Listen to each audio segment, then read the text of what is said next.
जब धन कम हो, संपदा कम हो, व्यापार नहीं चल रहा हो, बहुत कष्ट, बहुत तकलीफ की जिंदगी निकल रही है, 2 रुपए भी अगर खाने के लिए नहीं है तो एक बार प्रयास करना, घर में ही प्रदोष के दिन घी का दिया लगाकर या मंदिर में शंकर के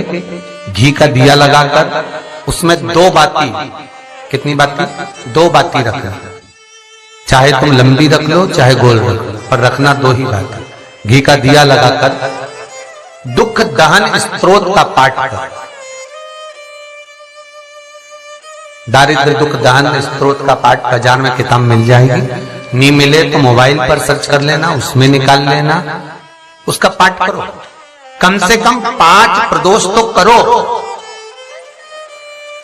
और बाबा विश्वास रखना शिव महापुराण पर, अगर पहली प्रदोष पर ही आपने अगर घी का दिया लगाकर आसन लगाकर शंकर के सम्मुख में प्रदोष के दिन प्रदोष काल में शिव की पूजन कर दारिद्र दुख दहन स्त्रोत का पाठ चालू कर दिया तो विश्वास रखना कि 5 प्रदोष तक तो बाबा खुद करुणा कर देगा। आपको मुड़कर नहीं देखना पड़ेगा,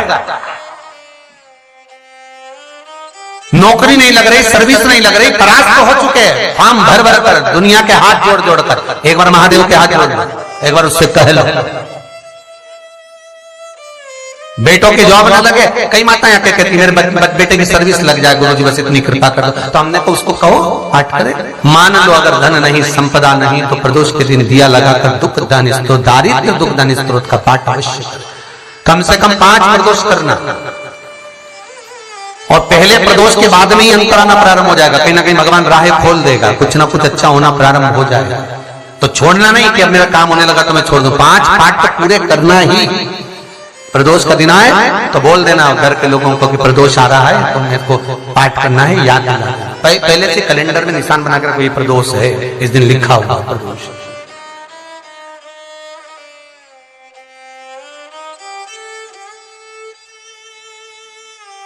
तीसरा क्रम कहा है, अगर मान लो कि आप किसी एग्जाम में बैठ रहे हैं और उस एग्जाम को देते देते कई साल हो गए पर आपका कोई लक्ष्य ही निश्चित नहीं हुआ, आप कहीं पहुंच ही नहीं पाए, आप उस स्थान तक पहुंच ही नहीं पाए, आपको पास होना है, वो एग्जाम किसी भी हालत में निकालना है महाराज, तो भी प्रदोष का व्रत महाराज ध्यान देना। एक खाकर के पत्ते की पत्तल पर, जो पत्ते की पत्तल आती है पुराने समय में, उस पत्ते की पत्तल पर महाराज 7 बेलपत्र को डंडी मिलाकर रखना है। ये 7 बेलपत्र को डंडी का सिरा 7 का एक जगह पर होना चाहिए। ये जो डंडी है एक ही स्थान पर 7 डंडियां बेलपत्र की होना चाहिए हमारे, जिस जगह पर डंडियां रहे उसी स्थान पर नीचे की जलाधारी नहीं बनाना है आपको, केवल एक तो शिवलिंग का निर्माण करना है पार्थिव,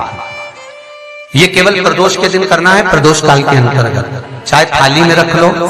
थाली में उस पत्तल को रख लेना जिससे ले जाने में दिक्कत ना हो, तो पत्तल पर ही बनेगा, थाली